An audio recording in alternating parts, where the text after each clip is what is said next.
Hey, Redcasters, be sure to subscribe to our channel and ring the bell to be notified about our latest videos. Go Big Red.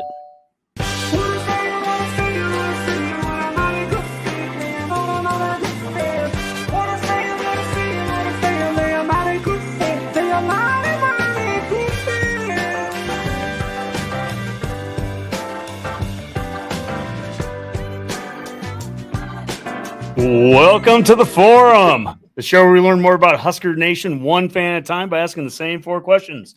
I'm your host, Honky, and our guest tonight, he's wearing the shirt, Outkick Mowing. He's a hell of a mower. He's a hell of a brewer. We'll show some a little bit of that here, I think, as we get into it deeper, show some of the beers that you've made for the Redcast. But yeah, our own personal podcast brewer. Welcome to the Forum, Brewmaster Bill. Well, thank you, Honky. We've talked about this for a long time. Glad to be here. Yes, I love the Huskers. I love mowing. I've been making beer for 18 years now. Love doing that too. So tonight we're drinking, it would be my raspberry jalapeno blonde ale. I've been making it pretty much every summer for the last 5 years. It's a neighborhood favorite and it turned out great once again. So, I'm glad you like it. Glad I could bring some over for you. Yeah. Well, we've enjoyed a whole lot of your beer over the years. I have some of the images over here. This was the Rob's Dad Bod Summer Brew. And of course, graphic designer Swobes designed all of our graphics for this. This was Mac's Blonde Ale Moment. Which is the base recipe of what we were drinking tonight. Oh, okay. So, yes. What are we drinking tonight, Bill? Tell everyone what. It is an American blonde ale.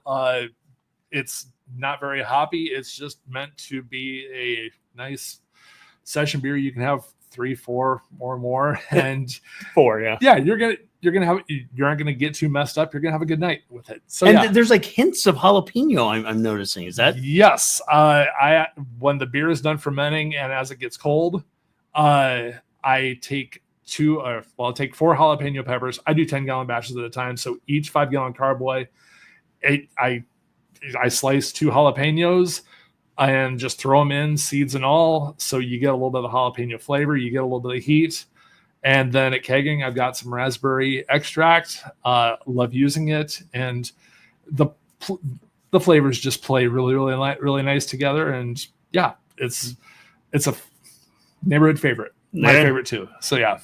Here was Honky's Hoppy Place. And then last but not least, Boomer's English Brown Ale. We did those, about 3 or 4 years ago, I bet. Oh, no, maybe even, was it longer? It was longer. Oh my gosh. It would probably be 6 years ago because I've been making raspberry jalapeno for 5 years, and the blonde ale was the first iteration of it. So wow. We're looking at probably 6 years ago. Holy smokes. Well, we're gonna have to do like a second batch, a second generation of Redcast beers. Yes. For sure, Brewmaster Bill. But before we get to the questions into the forum itself, we just announced today on social media, next Tuesday night at 9:00, we'll be doing our first weekly in-season show, Nebraska versus Cincinnati at Arrowhead. We're doing it on Tuesday night for a couple of reasons. Number one, that's going to be our new night for the season. So expect us at Tuesday nights at 9 p.m. Redcasters. That's when we're going to go live.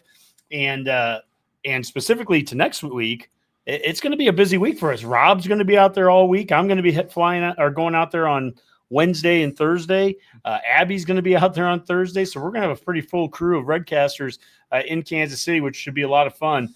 But we're really looking forward to getting the in-season shows going. We'll probably do one more show. I know I was talking with Mac earlier today. Mac and I might do a match rule before the season. I think, Rob, we've talked about maybe doing a show here, a weekly show sometime this week. And so we might try to do that. I've been talking to Redcast Dave. He's interested. He might be getting involved with us on Tuesday again. So this could be a real fun season with the Redcasters. We could have a lot of different crews and cast members coming in and out, but it's always fun. It's always the Redcast. And as long as we've got Redcast Nation listening, following along, that's all that matters. So let's talk forum.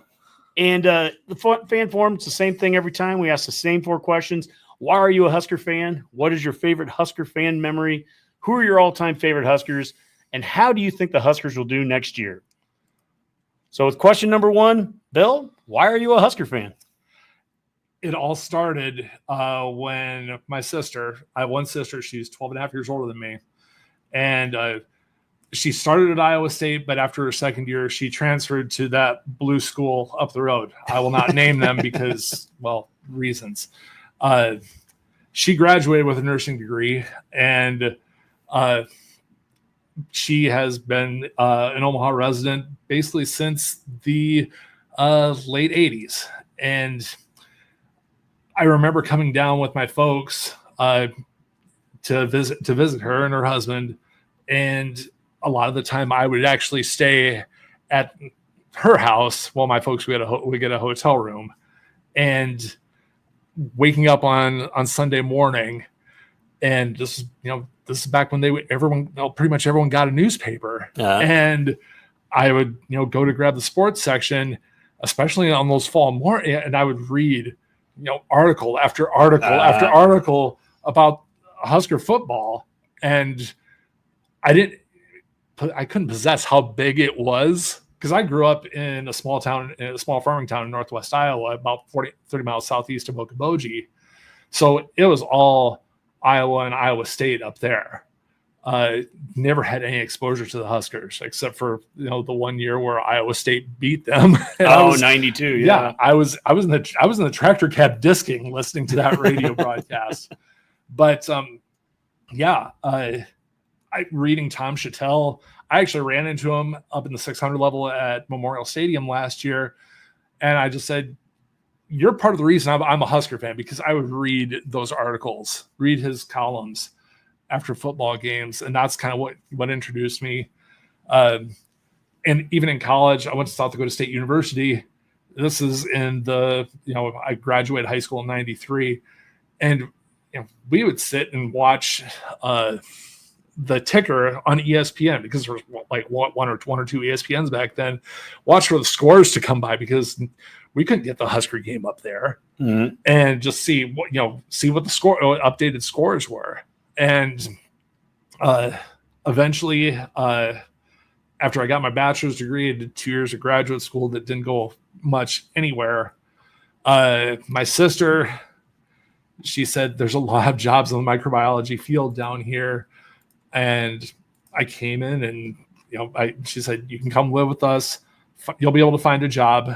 And the first job I found out of college was at the UNL Veterinary Diagnostic Center on East Campus. So that would have been late 2000. And I moved here in November of 2000 and been here ever since. So 25 years later, still there. And yes, I can relate so well with those Sunday morning newspaper clippings. Like, I can remember laying on the ground on the floor in my parents' living room, and you take the paper out and you lay it out, and I'm just laying on top of it, reading this article, that article, this article, that. There's so many, and that today, that's being on the phone now. Now I do the same thing, but I'm sitting on the phone reading it, and it's a totally different environment now, because I might, Kathy or my wife, somebody will come up to me, get off the phone. You're on the phone all day. No, I'm reading the paper. I'm literally doing the same thing Grandpa would have done 30 years ago. He just did it with the paper. I'm doing it with what I can read it on now. And I just loved reading the articles there, catching up with everything, seeing what the top 25 poll, how did all the teams do? Because that's the other thing. You didn't know everything the way you do now. You have so much information after a game on a Saturday night that by the time Sunday morning comes around, you feel like you've listened to rapid reaction shows, and you've read every article on the internet that's possible. But back then, you'd wake up on Sunday morning. It was kind of your first chance to really download a whole bunch of information. Mm-hmm. And I remember when Osborne stepped down for Sola to take it. I was working for my parasitology instructor up at SDSU. And of course, he had a computer that had web access, and I went to ESPN.com because I saw Osborne retired. I'm like, what the heck? Except I said something stronger, and I tried to click on the article. But it wasn't the internet of today. It was slowed down. I think it took 15 minutes for just a print article with a couple of pictures to download. Like, what the hell? You can't do this. He's not allowed to retire. But yeah, and yeah, I mean, that was the way we got our news back then. And yes, I'm aging myself. I mean, Christ, the computer I took to college ran MS-DOS. It wouldn't run Windows. So, yeah, how times have changed. But yes, we digest our information so much differently. And yeah, I've been a Husker fan since then. And yeah, and it's part of my fabric. I think like a lot of Nebraskans is now. So, well,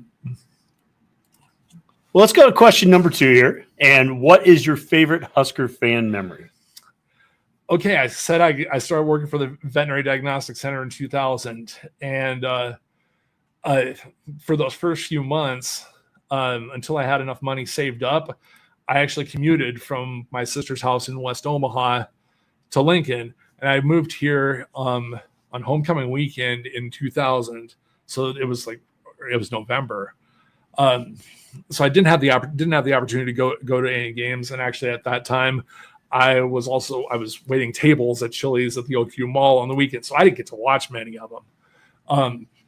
So as football season is approaching, I had a really, really good boss and another coworker who, we got a lot of opportunities, and we saw that we could apply for staff tickets for football. Uh-huh. And I thought, I got to see what this is all about. So I applied for staff tickets, and son of a buck, and here I got them. Could I afford them? Oh, God, no. And that happened to be the year that Notre Dame came to Memorial Stadium. And so to be able to 2001, right? So to be able to afford those season tickets, and I think I wrote a check for $750 for a pair. I'm like, yeah, that was a lot. But I had talked to a friend who knew a guy who they wanted Notre Dame tickets, and I said, I'll sell mine. And he asked how much you want. It's like, well, I've seen that the going rate is $500 for a pair. And they said yes.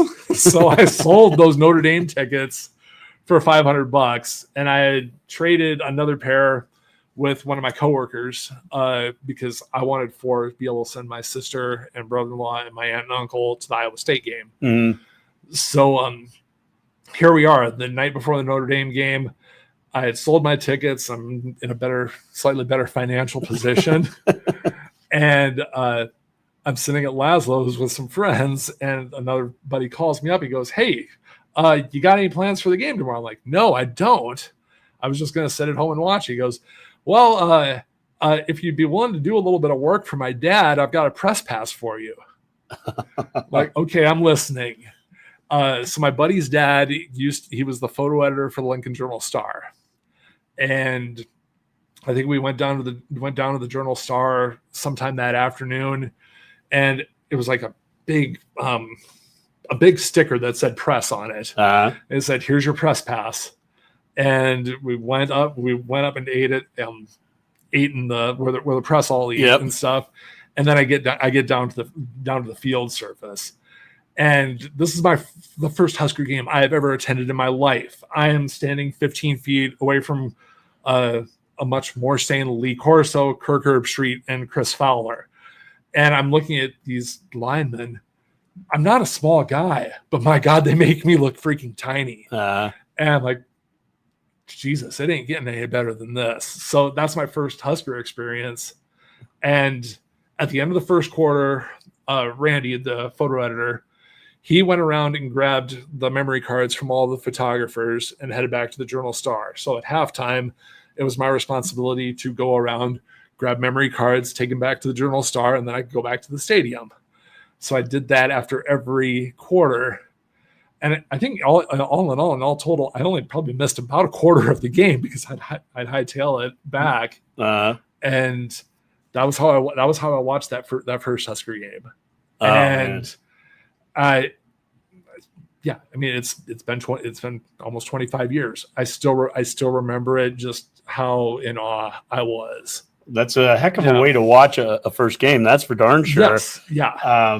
My buddy Greg and I, we started up Husker Chronicles, a website back in 2000, and it kind of got big at that time. There weren't a lot of really good. There are a lot of websites, but there weren't a lot of good Husker ones. We built one that was fairly decent, so we got some recognition. We got some press passes for a couple games, and I'll never forget. We went to the San Jose State one, which was the first game of 2001 or 2000 season, whatever it was, 2000 season. And we go to that, and we got two passes. One was a sideline like photographer pass, and the other one was like a press box pass. Yeah. And I was like, well, I'll take the press box. So I sit up there, and poor Greg, he goes down on the side of the field, and it was 115 degrees down there. And all the Journal Star and World Herald and those guys, they have these cameras that have lenses that are this long. Yep, yeah. And Greg's walking around this little handheld one taking photos. I'll never forget that. And the hazing that they did with me, I think I wasn't sitting far from Chattel, and I know I had some ESPN guys right around me and Sports Illustrated and so on. I wrote down every play, like the first quarter. I was like, okay, right, off tackle to the right, option left. I'm writing everything down. And then about midway through the second quarter, the stat person came around and gave you stats of every single play. And I'm like, really? Nobody was good. There, people are laughing at me. And, look at the newbie over there. Yeah. And when they're laughing, they're quietly laughing because there's no noise in the press box. But yeah, I never forget the food, the Valentinos, all that you get to eat. And then at halftime, all the photographers came up at halftime to get some refreshments, and they just looked miserable that they had been out there on the field. It's something I think about every single game, every year. Think of it next week at Arrowhead. These early games, it's hot, and it's different on the field temperature-wise than it is in the stands, or it is so hot out there, and being ready condition-wise for that first game is really important. Yeah, I have had both my wife and daughter tell me plenty of times, don't get tickets to the home opener because it's too dang hot. Well, I got tickets for the home opener because it's a night game, and whenever I get tickets, my daughter, you'll see pictures of her right there. She always has first rights of refusal on any tickets. I don't even bother asking my wife this early in the season because she's got a temperature range that it does not qualify for that. So this is your daughter Brianna, and as any good parent, I'm seeing multiple sports here. I'm seeing basketball in the background, football. Do you guys go to volleyball games? What all have you guys done? She has been my plus one for probably 80% of Husker basketball games since I've had season tickets since 10 Miles last year. Okay. We've done a couple of volleyball matches, like spring matches.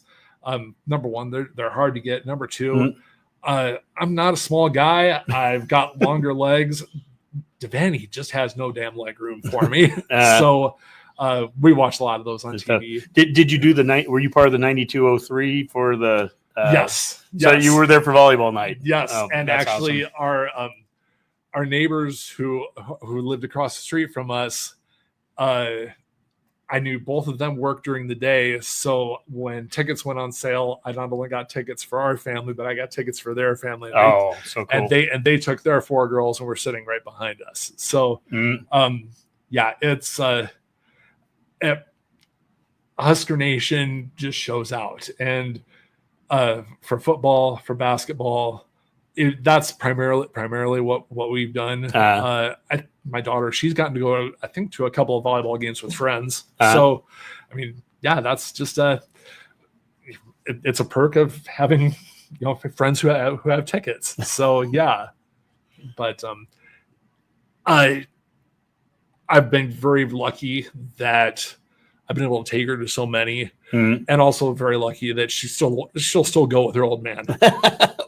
Enjoy that every minute. Yes. Alex just turned 13, and I know there are certain things that aren't going to last forever. But let's move on. Question number 3 here: who are your all-time favorite Huskers? All right, this is where he's got I love it. He brought a sheet of paper. He's writing on it. This is good stuff. Oh, well, okay. All-time favorite Huskers. Kind of Kona. I can't really say that they're in any particular order. but the first ones would be Tommy Frazier and Brooke Behringer. I remember watching that Orange Bowl, watching the Orange Bowl, and you were hoping, like, please let it happen, and it did. And then especially when Tommy Frazier with the run, and I remember the TV guys saying, how many people want to change their Heisman vote now? Yeah.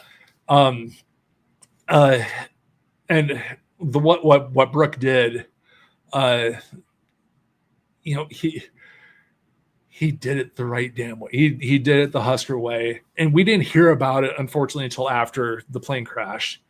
And I remember when I heard about it, I was actually up taking a visit up to South Dakota State for a college visit, and like, no, he was going to get drafted. That's not possible. And I mean, even the NFL, they honored him at the NFL draft because he was going to get taken that day. So those two, I mean, athletically, my God, they were fun. They were just fun in different ways. So those two probably take the top. 1A and 1B. Huh? Yes. Yeah. Next, this kind of has a little personal memory. Grant Wistrom. I remember watching him play. Dude played like a freaking animal with his hair on fire. And it was probably about 4 years ago. And I gotten tickets off of StubHub at the time. That's how I get pretty much all my football tickets, off of secondary market. Excuse me. And my daughter and I, we were getting ready to walk toward the stadium, and we had gone into one of the closer parking lots because we knew some people there. And there's Grant Wistrom hanging out kind of in the corner there. And I'm like, dude looks like he's still playing. Yeah. And he was talking with someone else, but we stood, 15, 20 feet away, but he caught me kind of looking at him. And he kind of motioned me over. And yeah, Brianna was probably about 11 or 12 at the time. And I said, Brianna, here, you get to meet a national champion and a Super Bowl champion. How often can you say that? And he was so gracious. He took a picture. I wish I could find it. It was on an old phone, and it did get saved to the cloud. But he took a picture, and I said, I loved watching you play in college. You played just as well in the pros. Thank you. And it's always kind of stuck with me. And now, as it turns out, his daughter is on the soccer team here, and he bought a house in the neighborhood just to the west of us. Oh, wow. Yeah, it's in the same neighborhood as where Coach Osborne lives. Mm-hmm. And I'm just waiting for the day that I walk into Walgreens to get something, and I'll see, waiting to see him there, because that's where it's just where people run into each other. Yeah. So Grant Western would be number 2. Are you taking Brianna to any of the soccer games then? I have not. She played soccer for a few years, and I'll be honest, when she got out of it, I was like, thank God, because I thought it was boring. So, I know at this level it's a lot better than. Yeah, very good. 2 years ago they were in the Elite Eight. So yes, and we watched it because our neighbors had Big Ten Plus. So, I'll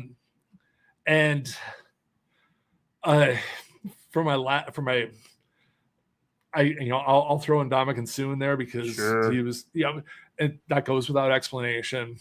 But lastly, I got to throw Alex Gordon in as well because, he got married at my church. A couple of his kids were baptized there before they went to the World Series in 2014. Because I think the series started on like a Tuesday or a Wednesday night. I don't think it was one of his kids, but it was one of his nieces or nephews who was getting baptized. And there he was. And I think his son Max would have been about 2 or 3. And he was kind of a handful. And as you know, after the baptism got done, there's Alex walking around our church trying to keep his kid entertained. And all I could say, I totally fanboyed. And it's like, have a great series, man. Appreciate. And I mean, for what he did when he was a number 1 draft pick after, you know, an incredible career here, and the Royals take him, and people are already anointing him as the next George Brett. That's a lot of damn pressure. Yeah. But then to have, you know, you realize, okay, this isn't working, and they, you know, to have the grace and humility they did, it's like, hey, we're gonna send you down to AAA, and we're gonna try and, you know, make you an outfielder. And a year later, he comes back, and how many Gold Gloves did he win? 6 or 7. And he, you know, people learned really quick. You don't run on Alex Gordon. No. So I loved watching him play for the Royals. And the last one, it's definitely a recency bias. Like I said, I grew up in Iowa. I watched a lot of Iowa State basketball. So when Fred Hoiberg was hired here, I was like, yes, thank God. And of course, the first couple years, Sam's older brothers were kind of, you know, we got to see them play both here at Nebraska and when Jack went to Michigan State. And now we got Sam on the team. And you can ask the people who sit around me at Husker basketball games. I'm probably the biggest Sam Hoiberg cheerleader. He may not show up in a ton of, you know, end of the game stats, but the way he plays defense, just with tenacity, and his stats might not show up in the sports report, but my God, he can just frustrate some players, and he may have that key steal at some point. I will cheer for him as long as he wears a Husker uniform. And so yeah, Sam Hoiberg, do your thing this year, because I love watching you, and the people around me love watching you too. So yeah. I respect you know, when I have people on the show, very rarely do they ever step outside the football world when they talk about their favorite Huskers. And the reality is, there's no rules here. I don't say who's your favorite Husker football players. You just who's your favorite players. And only a handful of forumers have gone out of football and talked about someone else. So for you to talk about Gordon, to talk about Hoiberg like that, I respect that. And that's part of being that Husker fan too. I love the photos with you and Brianna at different sporting events, and we on the Redcast, we always encourage. You know, Redcast Nation, get out there, support all these different sports, show up proud. We are a great fan base supporting more than just football. And I always like 92,003 is one great example of that. That's an international record. Well, question number 4. How do you think the Huskers will do this year, Bill? Disclaimer here. These guys know a heck of a lot more about breaking down X's and O's than I do. But I think I saw enough at the end of last year, after they brought on Holgerson, those last few games where he was offensive coordinator. Mm-hmm. There was improvement there at the end of last season. I am really looking forward to what he can do with Dylan Raiola year 2. Looks like we got some really freaking good offensive weapons. Mm-hmm. And it sounds like from what he is saying, he's, you know, working his terminology to what the players already know. So he's got a full offseason to work with them. And Dylan's only going to get better. Mm-hmm. I think offensively, I think we're going to see a pretty good product on the field. And what I've seen from who was the defensive guy that spoke last week? Butler or Phil Snow? What I saw from Phil Snow, yeah, he is, and I texted you this. He's a straight shooter. I think he is in it for the absolute right reasons, and I look forward to what he's going to be able to do. Yes, we lost some really, really good players, and I'm glad they're, you know, either trying to make NFL rosters or, you know, wish them all the best. I think you hate to play the schedule game because you don't know a damn thing until they're meeting on the gridiron. I think the right pieces are in place. That number 8, I think that is it's a definite strong possibility. But if things go the right darn way, boy, there could be some special things happening. I'm not saying we're going to make the playoff. And when I see national prognosticators saying I've got Nebraska in the playoff, I try to temper my emotions a little bit. But hey, we got a game coming up in a little over like a week and a half. Yeah, 10 days. I think we're gonna learn a lot that first night. The lights are going to be big, but yes, it's Arrowhead Stadium. It's going to be a de facto home game. It's going to be loud. I think we'll learn a lot in 10 days. And hey, I think they got the right mentality. Let's not look ahead. We got one game, and we're going to try and go 1-0 every week because Rule has said that. And let's have a successful season. Good Lord willing, no one gets hurt. A little luck never hurts either. Yeah, and what you do. You talked earlier about Behringer and Frazier. I mean, what you do is you try to set yourself up as best you can with your roster, have as much experience and depth as you can at positions, and you hope that guys don't get hurt. And if they do, you hope you have someone that can step up and fill in. Like you said earlier, you don't want to play the schedule game. And yet, we posted this earlier today. What's the make or break game for NU this season? Had a heck of a response to it. It's got about 123 responses to it. And it's funny because we get the typical, every single one of them for momentum and perception. This is a good one from Huskers game day. For momentum and perception, Cincinnati, reality and stakes, Iowa. There's probably a lot of truth to that. It's really important to beat Iowa for a number of reasons, the rivalry and ends in that streak. It's also a conference game, and that could be very meaningful at that point, depending where we're at. Yeah. For momentum and perception, absolutely Cincinnati. I mean, it's hard to imagine what an 0-1 start would be. And I would say about half of these 123 responses so far have been dealing with Cincinnati. It's number one, it's that take care of business. It's the first up next game mentality.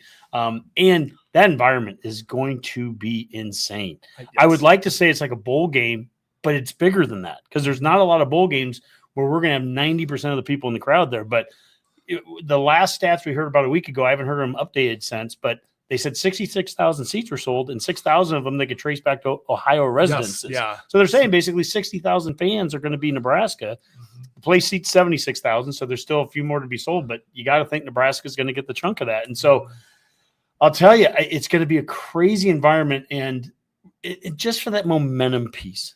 To win that, to play really well in week 1, to have Raiola come out there and play really well, to have our coordinators, all 3 new, but to have offense churning, right away with Raiola, to have the combination of Butler and Snow defensively, and then have Eckler special teams. Let's start the season off strong. And I saw Eckler talk. Was it last week? I mean, there's nowhere to go but up for special teams. And it looks like he did what he did at Tennessee. And they aren't playing slouch competition. So I'm hoping, hey, let's see if we can work magic here as well. Yeah. So, I don't want to punt, but who isn't rooting for Archie Wilson right now? I know. That's the sad thing. Like, he might be the crowd favorite, and yet we don't really want him on the field if we don't have to, unless he can do something else. Yeah. But I feel so confident. Mac and I were talking this morning, and we were just talking about how comfortable Rule looks, and Rule truly is. I'll just say in the history of like Nebraska types of coaches, he's a Devaney-esque kind of coach in the sense of being a CEO, yes. Not interested in he wants to hire the best coordinators and let them go and run it. Devaney had Osborne running offense by the end. He had Monty Kiffin running defense. You can see that in a Rule that he'll walk around the practice. He'll talk with Osborne, who's was at the practice. Yeah. That was so great to see him and Solich, and I think it was Darlington with them. Too, yeah. so good to see them on Saturday at the practice. And, Rule will walk up and shake hands and talk to them, and he'll talk to somebody else and talk to and let the coaches coach. And he's had 2 years now to really kind of perfect his staff. Mm-hmm. And those guys running those coordinators that they have, it is so hard to look at any one of them. You mentioned Snow, and Snow's not even the coordinator, but he would have been, I think, the first choice of DC 2 years ago. Rule just couldn't get him at that time. He'd been his DC at several prior spots. But to have Snow there now, backing up, being there in support of Butler, who's been here for a full season, who's been a past DC in this conference, to have Eckler, and Eckler is a top 5 coach that I've seen, in 20 years at Nebraska when he was here for those 3 years. Him running special teams, him coming from a top 5 special team unit at Tennessee. Like, there is reason. We call ourselves Husker realism with an optimistic spin. Yes. And I'm trying to pinch myself a little bit and trying to tone it down. I don't want to overload the Kool-Aid, but it's hard right now. There's a lot of really good signs, but that Cincinnati game, you got to win it. Yeah. The night of that game, I'm wearing the Thursday Night Mowing League shirt. Yes, I mow on Thursdays. I posted to my Twitter feed every year or every week, but I'm looking forward to it. You bet your butt I'm going to get my mowing done, so I can hopefully the weather cooperates. I can sit on my deck and enjoy a couple of these beers and hopefully enjoy a Husker victory for that evening. So, oh my gosh. Yeah. So, I'm just very, guarded optimism. And that's kind of what I do with a lot of my sports team. I'm a Cubs fan too. I adopted the Royals when I moved down here. So I've rooted for some really, really bad, bad teams. And gosh, a month and a half ago, my Cubs were in the division lead. They looked like they were going to walk away with the division, and now they're playing like absolute crap. And looking up, 9 games back from a Milwaukee team who's just tearing it up. They're the best team in baseball right now. So definitely guarded optimism. It's a long season. A lot of things can happen, but we probably aren't going to go undefeated. I would love it if we would. Sure. But you know what? If when the team loses, if it's because of just a talent issue, or hey, we made a mistake here, or something like that, learn from them. Yeah. And I think we've seen them learn from some mistakes. Mm-hmm. So it's only they got a great group of coaches. You got a great group of players. You see the other night when Dylan's brother was playing on ESPN. Yeah. And he rents out berries because he can, and I think like over half the team showed up to watch his brother play a high school game.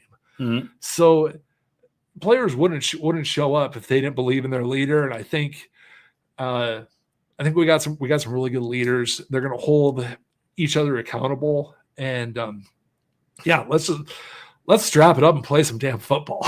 Yeah. Well, that's always the way we feel about this time of the off season. The talking head season is almost over. Time to play some games. Every year, Mac and I will always talk about this. You'll hear about ceilings and floors with the team. We'll always the ceiling's 12-0 and the floor's 0-12, and they'll probably finish somewhere in between. But it depends on where they're at, and the lucky bounce of a ball maybe that goes your way, or playing some good special teams, and hopefully you stay healthy, and we'll see what happens with it. Yes. I'm not really in the game of trying to make predictions, all in August. I'd rather watch the games and enjoy how it lays out. Mm-hmm. You think back a year ago, there's a lot of people that think they're a lot smarter than us that study this, and they wouldn't tell you that Indiana was going to go 11-1, mm-hmm. right? What I like to see is, in my view, the work is already done. This roster's pretty damn good. This staff is pretty damn good. That was the mentality of those early 90s teams. The work is done in the offseason. Then you go into game week, and it's just, okay, let's do it. Yeah. I want to see a team that doesn't shoot itself in the foot. Exactly. That's what I want to see. And they've talked about how all fall camp that this has been about situational football, that it's a different mentality in year 3 now, and they have a lot more experience in the system and everything with Rule, that they're working on situational games. And that's something you can tell right away. I mean, we should be able to tell in the first half of the first game how prepared we are to play. Mm-hmm. I'll give you the example of this, and Rob's in the background. He's listening right now. He went with Mac and I to the Illinois game in 2021, first game after post-COVID. And it was a full off season of all these things we were going to do to be better at special teams, and we were going to be better at turnovers and all that.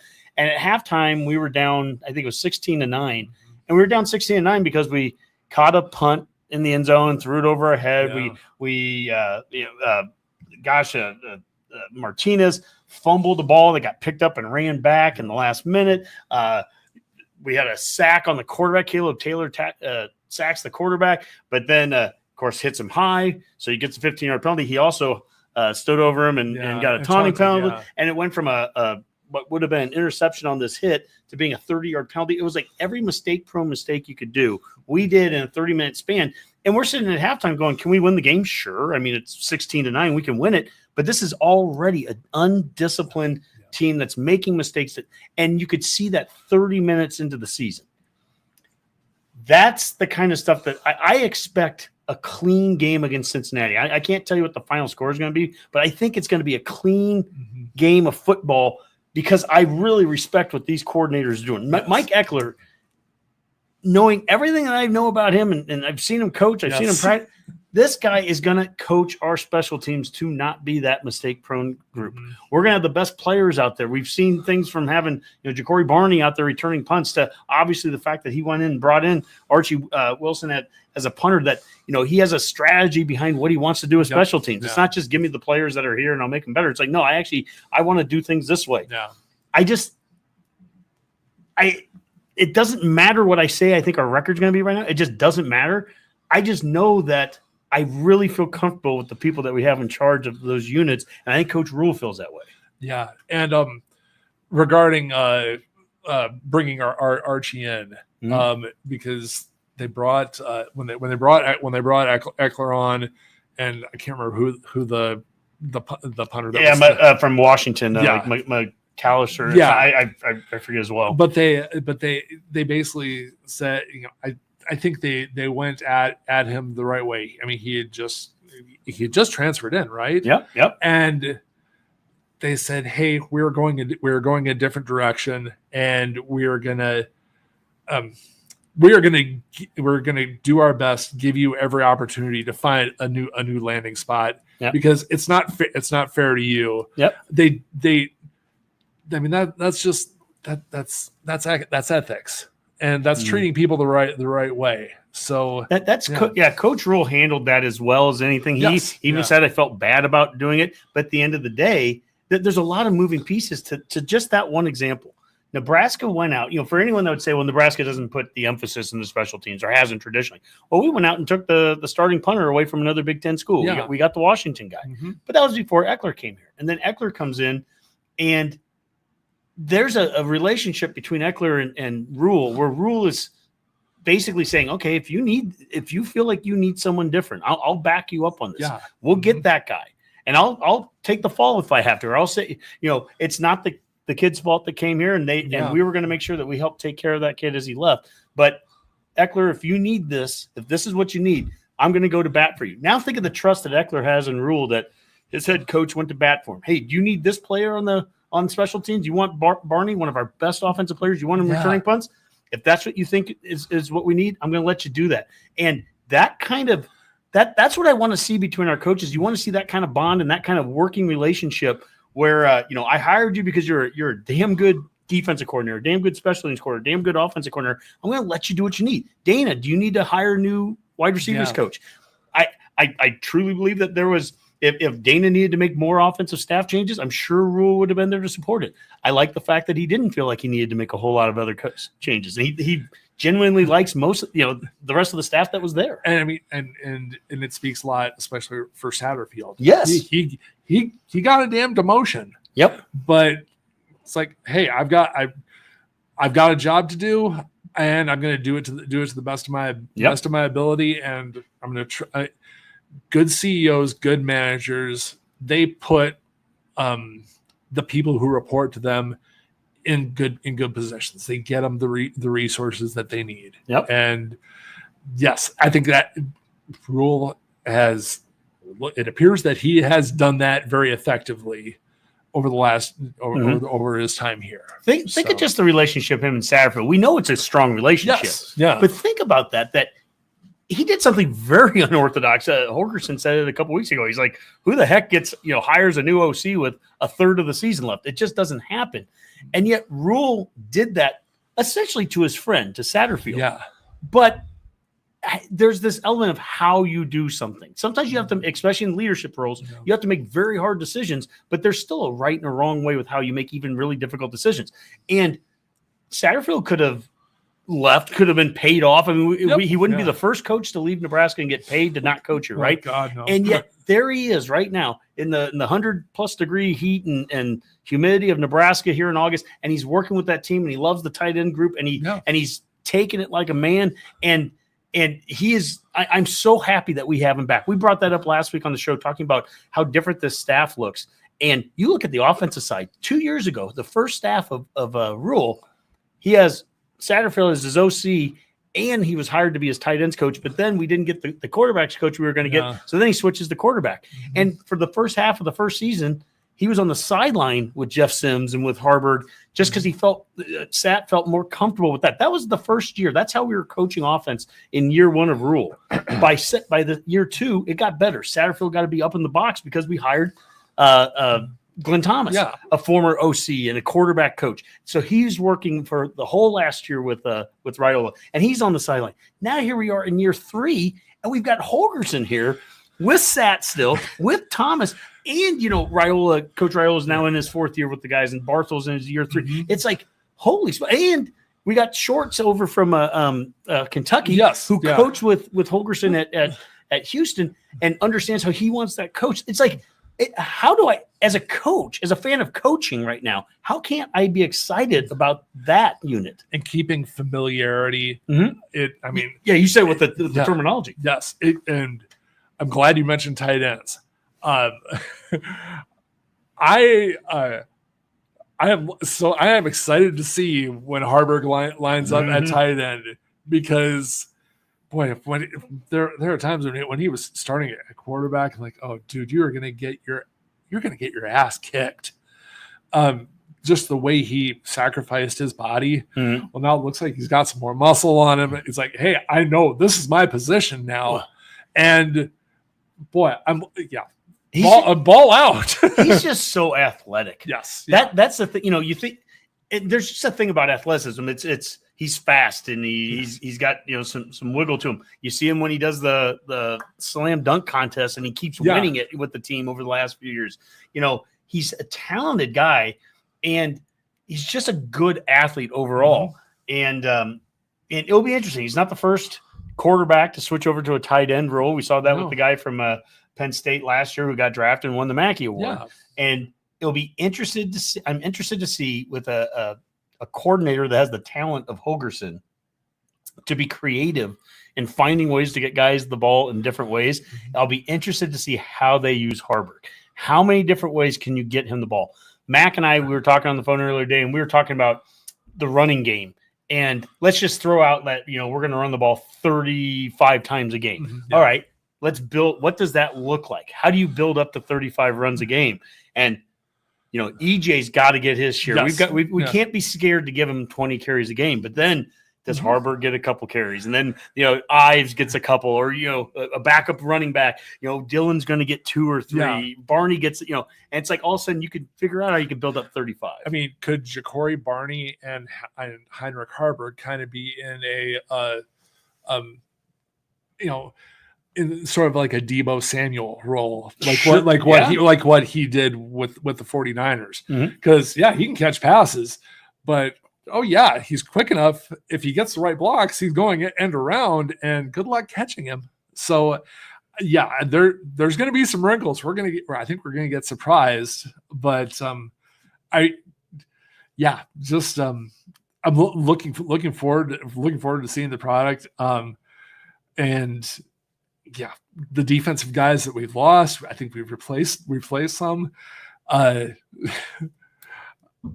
if they need to blitz that quarter, the opposing quarterback might be in trouble because you don't know where it's going to come from. Are we going to get pressure up the middle? Or are we going to have an end around?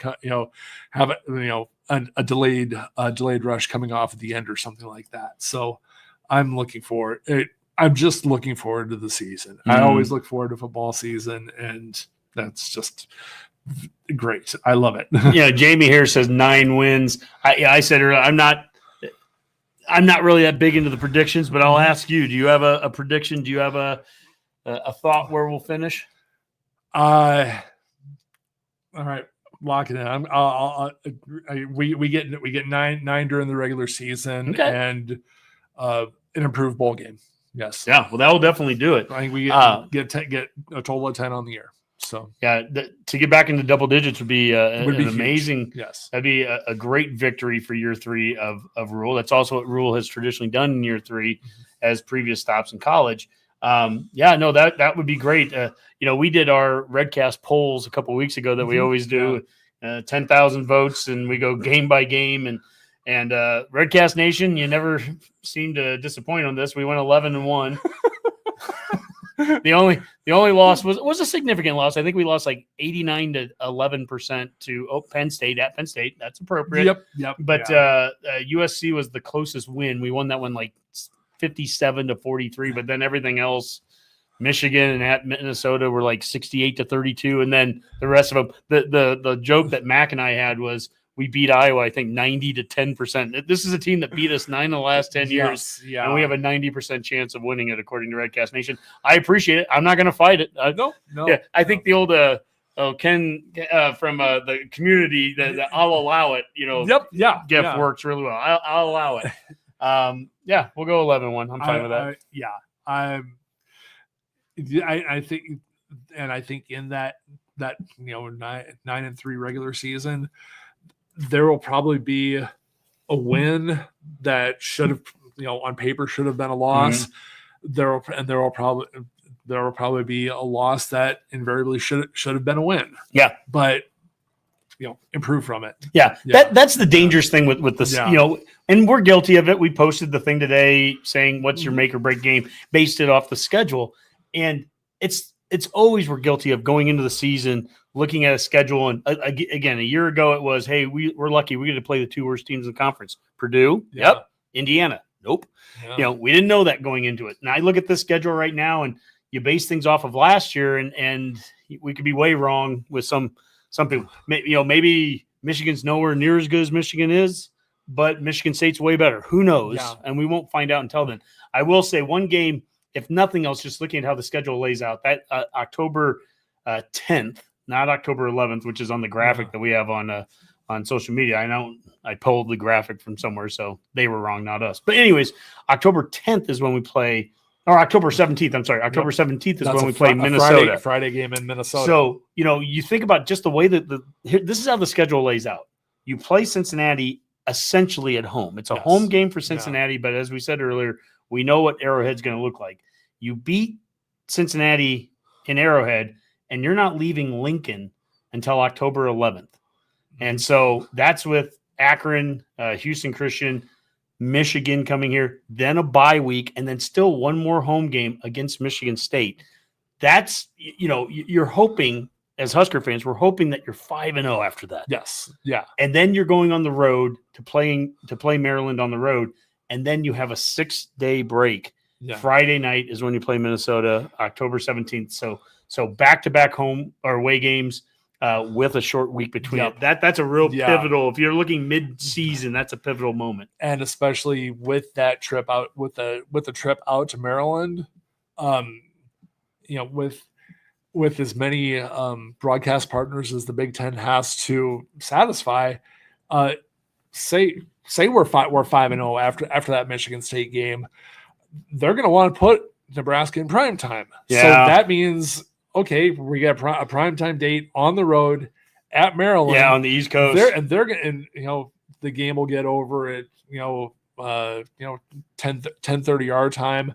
They are lucky if they get on the airplane by 12:30. They're getting back into town at 3 hours later, boy, Yeah. that's I mean, that eats up an entire day. Yeah. So those are those challenges of the season, right? Yes, it is. And those are that's the situational stuff that's the game within the game. Coach Rule talked about how on Thursday this week, he's going to have a late night mock game of the Arrowhead game a week before we play them, because we're going to get these guys ready to play a night game. What's that going to feel like? We've got guys like Archie Wilson, who's never even played a college football game before, and they're going to be stepping onto the Arrowhead Stadium, to the Kansas City Chiefs home field for their first ever game.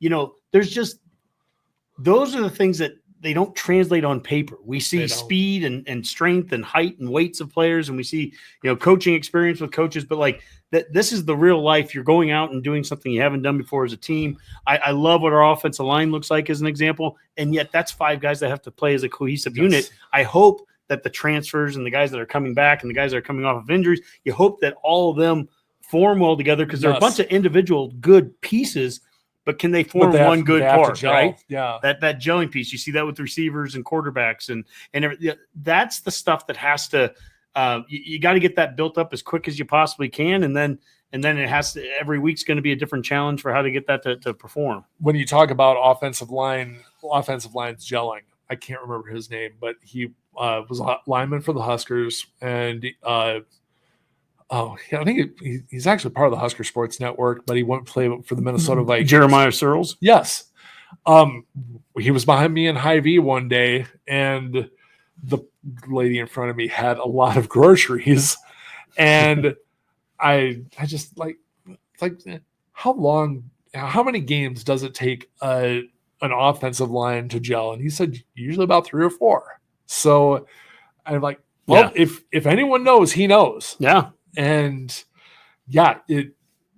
but yes, they've been practicing, and even the new additions, they've been here for a few months, so they know they have an idea of what everyone's tendencies are going to be. Just hope they can go out and play a clean game, and just don't. If you make a mistake, learn from it, and they're going to happen. We just hope we can minimize the results from them. Yeah. So let's get off to a good start on the season. Let's build some of that momentum. I feel like a broken record because we've said this a number of seasons in a row, but the importance of getting off to a good start, you can't understate that.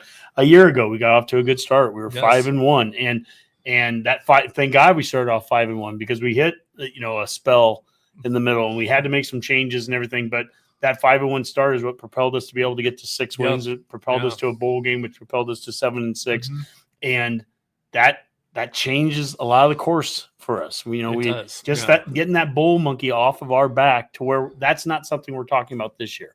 We're not talking about, can we just get back, get to our first bowl game since 2016. That's taken care of. That was a year 2 issue. So it'll be interesting to see what a year 3 issue is. But I've said all along, we're a relevant program for no other reason than people talk about us all the time, because we have a ton of fans, and that's what makes us a blue blood. And we're a big time program with big time revenue and big time problems when we have problems, right? I mean, that's that's part of being this. Yeah. But because of all that, when this thing gets good, and it's going to be so much fun. It's going to be so much fun when this thing gets good. And everything is set up in place to be good. Yeah. We just have to get out of our own way. And so, the countless number of ways that we've lost games that we shouldn't have over the last 10 years, that is not just coming from Husker fans saying that. That is something that universally everyone says. Nebraska's found every way to lose. We just have to stop finding ways to do that. That's what Coach Rule's here for. So one of the pictures you showed earlier of Brianna and I up in the 600 level of the stadium, that one there, that was the Northwestern game in 2021. I think we won. Final score was 56-7, and it was the night game. They did all the pyrotechnics and everything. I mean, we had a blast, and she was like, "This is amazing." And I've tried to get her to every night game since then. And I told her as we were saying there, and we'd gone up 30 something to, I don't think they had scored yet. Like, Brianna, this is what Husker football was like when I was in college. We just dominated in every aspect, and the game was out of hand by the time halftime rolled around. And she couldn't believe me. She hasn't seen it. Yep. So yeah, it's I'm looking forward to more good times with her. I actually got 2 pairs of tickets for the home opener. She is bringing a male friend as of right now. That's part of growing up. Yeah.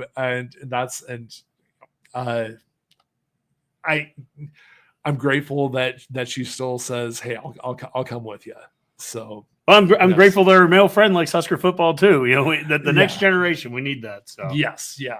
So, but yeah, let's play some games and enjoy ourselves for a few months for once. I agree. Yes. So, well, with that, parting shots, and as is tradition on the Redcast and on the fan forum, we always let our guest take us out. But before we do that, I want to thank you, Brewmaster Bill. I want to thank you for joining me tonight. This has literally been years in the making. We've been talking about doing a fan. You'll notice sometimes all of a sudden I do a rush of fan forums at once. It's usually because I probably promised like 5 people that will do one, and then I do one of their, someone, the other person goes, "Hey, I'm supposed to be doing one." So then I try to catch up. But seriously, I've been wanting to do this for so long. I've enjoyed so much the friendship that we've had coming over to your place, sitting in the backyard in the deck, and he's got this nice TV out there. We'll drink some beers. Rob's come down before, and we'll go down the basement and have beers. A lot of times it's around, beer is somehow involved in our relationship here, Bill. That's okay. but Brewmaster Bill, it's been great to have you on here. I love hearing your story, and I hope Redcasters, you've enjoyed it as well. Take us out of here, Bill. The one thing I'm not prepared for. This has been a blast, Honky. I'm grateful for your friendship. I'm grateful I can have someone I can bounce, all sports off of as well, because sometimes you have more ideas than I do. I think we've had a really good back and forth with this. Yep. I've learned a lot from it, and go Big Red. That's it. That's it. If I had a mic, I would drop it right now. But this one's too nice. Here's the pen. There we go. Go Big Red. So thank you so much, Redcasters. Be keeping an eye out. We'll be doing another show, I think, here sometime this week as a group. I think Mac and I still want to do a Matt's Rule, and then next Tuesday night at 9:00, we're going to start our in-week shows with the Nebraska-Cincinnati game, and then you can expect pretty much every Tuesday night after that, 9:00, that we'll do it. I think this is the last fan forum I have scheduled for a little while, Bill, so you got in right before the season, and that's good, but who knows, maybe we'll fit another one in sometime in the season, because, as we learned tonight, you too could be the next one to join us on the forum.